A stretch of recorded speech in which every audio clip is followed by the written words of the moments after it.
ডিম খায়া বুদ্ধি বাড়ে না, বুদ্ধি বাড়ে উষ্টা খাইলে। হ্যাঁ, আসসালামু আলাইকুম। ডায়লগটা খুব পছন্দ হয়েছে। এই ডায়লগটা শুনছি এই ঈদের আরেকটা সিনেমা ডার্ক হর্স বা আন্ডারডগ বলা হয় সিনেমাটারে এবার, কারণ কিং খান, নিশো, সিয়াম সবাই সিনেমা নিয়ে আসছে, সব বাম্পার চলতেছে। এই সিনেমাটা এই জন্য আন্ডারডগ বলা হয়, ডার্ক হর্স বলে অনেকে। শরাফ আহমেদ জীবন পরিচালিত, মোশাররফ করিম অভিনীত চক্কর ৩০২। হ্যাঁ, চক্কর ৩০২ মার্ডার মিস্ট্রি সিনেমা। এইটা নিয়ে বাজেটও কম, সরকারি অনুদানের ছবি, বুঝছেন? হ্যাঁ, সরকারি অনুদানের ছবি শুনলে মনে হয় কি যে কি না কি হইব, লাল শাড়ি টাইপের সিনেমা হইব। অপু বিশ্বাস, জয় চৌধুরী, মানে এরকম যত সিনেমা বাজেট কম দেয় তো, তাই না? তো এই কম বাজেট নিয়ে আরো কিছু নিজে ভৈরা শরাফ আহমেদ জীবন যে সিনেমাটা পরিচালনা করলো, বুঝছেন? জীবন সাহেব কিন্তু দুর্দান্ত অভিনেতা, আপনারা সবাই চিনেন তারে।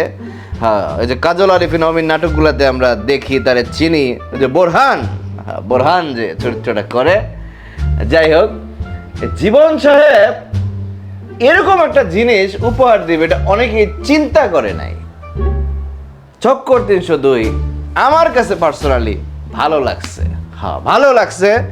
আমি দাগি নিয়ে দাগির সমস্যা বলছি, জঙ্গলি নিয়ে অনেক সমস্যা আছে বলছি, হ্যাঁ, বরবাদের সমস্যাও বলছি, কিন্তু চক্কর ৩০২ সরকারি অনুদানের ছবি, এত লো বাজেট ছবি, এই সিনেমাটা উতরায় গেছে। হ্যাঁ, উতরায় গেছে।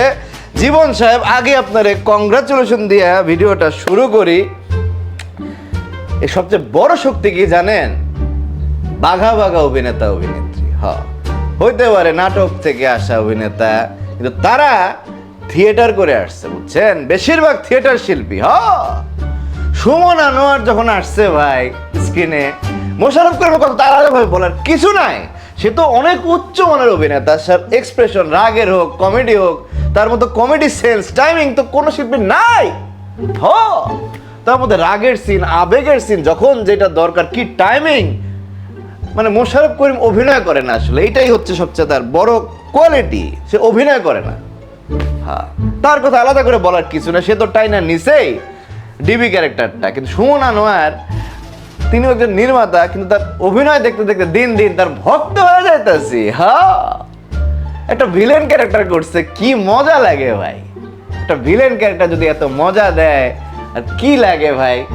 তার ডায়লগ থ্রো, তার চাহনি, আমার মনে হয়েছে ফেস টু ফেস যখন মোশাররফ করিম একটা সিনে ফেস করতেছে, মোশাররফ করিম মনে খাইয়া দিল। হ্যাঁ, সুমন আনোয়ার এত দারুণ একটা অভিনেতা, তারা দেখলেই ভালো লাগে স্ক্রিনে।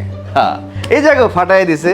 এর মধ্যে ঈদে আর একটা কাজ করছে অ্যালেন স্বপন 2, ওইটার মধ্যে তাকেই ভালো লাগছে আসলে বলতে গেলে। হ্যাঁ, সুমন আনোয়ার। এছাড়া মোশাররফ করিমের সহযোগে অভিনয় করছে একটা ছেলে, তার নাটকে দেখছি শাশ্বত দত্ত। তো এইটার মধ্যে তিনি যে ন্যাচারাল অ্যাক্টিংটা করছে, হ্যাঁ, ন্যাচারাল অ্যাক্টিং করছে, এইটা নাটকে দেখি নাই, আমি পার্সোনালি দেখি নাই। শাশ্বত দত্ত যে ভালো অভিনয় করতে পারে সেটা সে এখানে বোঝাই দিচ্ছে চক্কর ৩০২তে। হ্যাঁ, কাহিনী না কয়ে অভিনেতাকে কথা কইতেছে, কার বুঝতেই পারতেছেন এটা সবচেয়ে বড় শক্তি হইতেছে অভিনেতা অভিনেত্রীরা। তারপর কাহিনী তো আছেই, এটা কমো। তারপর তারিন অভিনয় করছে, অনেকদিন পর তারে দেখে ভালো লাগছে, তার মধ্যে একটা বড়লোক বড়লোক ভাব আছে চেহারার মধ্যে, এখানেও তাই করছে।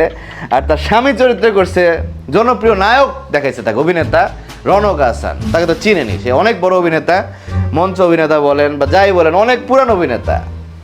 যদিও তার ক্যারেক্টারটা তো এরকম জনপ্রিয় অভিনেতা যেটা দেখাইতে চাইছে ওটা কিছু আমি পাই নাই, তো অভিনয় দুর্দান্ত করছে। এছাড়াও আরো অনেক ক্যারেক্টার ছিল যেগুলো প্রত্যেকটা একটা মানে আমি মনে মিস করতেছি অনেক নাম, মাফ করবেন অনেক নাম মিস করতে পারি। হ্যাঁ, মৌসুমী নাগ, এইটা অনেকদিন পরে আসছি, মেয়েটা অভিনয় করতে। পুরো বাংলা সিনেমার আবেগী ক্যারেক্টার যেমন হয় না, উপবিশ্বাস দেখতেন না, ফেল করে কাইন্দা দেয়, এখানে আবেগী ক্যারেক্টারটা করছে, ভালো করছে। দুইটা নতুন ছেলে অভিনয় করছে, ওদের অভিনয় ন্যাচারাল ছিল। শরাফ আহমেদ জীবনের কারিশমা নাকি তাদের নিজস্ব কারিশমা, নাকি দুইটা মিলামিশাই নয় জানি না, কিন্তু অভিনয় টপ ক্লাস। চক্কর ৩০২তে টপ ক্লাস অভিনয় ভাই, সবাই মিলে কাজটা করলে যেটা হয়, অল আউট অ্যাকশন, বৃথা যায় নাই। জীবন সাহেব আর কাহিনীর কথা যদি কই, এখানে একটা মার্ডার হয়, ওই মার্ডারের মিস্ট্রি নিয়ে, মার্ডার মিস্ট্রি যেটা হয়, মার্ডারটা কেমনে হয়, কে করছে না করছে, এটা নিয়েই কাহিনীটা, নতুন করে বলার কিছু নাই।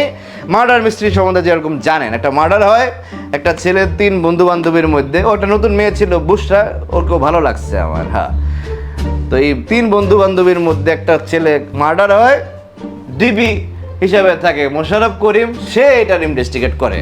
অভিনয়ের কথা কইতে গেলে আরো দুজন কইতে হয়। মোশাররফ করিম বউ ক্যারেক্টার করছে একজন, মনে হয় শিমু তার নাম, সে আগেও দেখছে অভিনয়, দুর্দান্ত অভিনয় করে।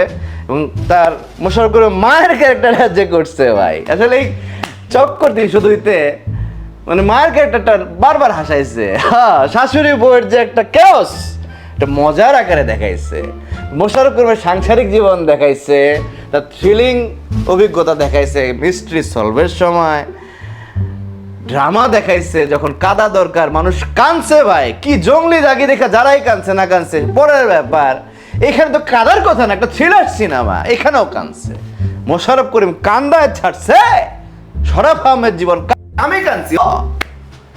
একটা সিনেমার মিষ্টিও থাকে, কমিকও থাকে, আপনি হাসবেন, আবার কান্নাও থাকে।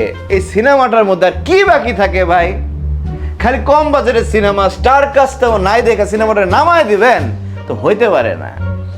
বিজিএম টিজিএম যা বলেন, কালার গ্রেডিং ঠিকঠাক, এটা হইতে পারে। ওটিটিতে এই সিনেমার এই কাজটা অনেক দূর আগাবে, কিন্তু সিনেমা হিসেবে এটা খারাপ না ভাই, খারাপ না। সে হল প্রথমে কম পাইতেছিল, সে একটা মানে এগুলো আছে না, এগুলো স্লো পেসে উঠে, আস্তে আস্তে উঠে সিনেমাগুলা। সে বলছে তার সন্ধ্যায় শো নাই, পরিচালক তাকে এখন সন্ধ্যায় শো দেওয়া হয়েছে, কিন্তু শোয়ের সংখ্যা কমায় আমাদের 4টা না 5টায় নিয়ে আসা হয়েছে। তো চক্কর 302 আরো শো ডিজার্ভ করে। আমি বলতেছি আমার হল থাকলে আমি চালাইতাম ভাই। তবে আশার আলো যে সন্ধ্যার শো সে পাইছে, সন্ধ্যা একটু মানুষজন বেশি হয় হলে। তো চক্কর 302 ডার্ক হর্স হিসেবে খুব ভালোভাবে উতরায় গেছে। এর মধ্যে 2-3টা গান আছে, ওটাও খুব সুন্দর, আপনারা শুনেন, ইউটিউবে আছে।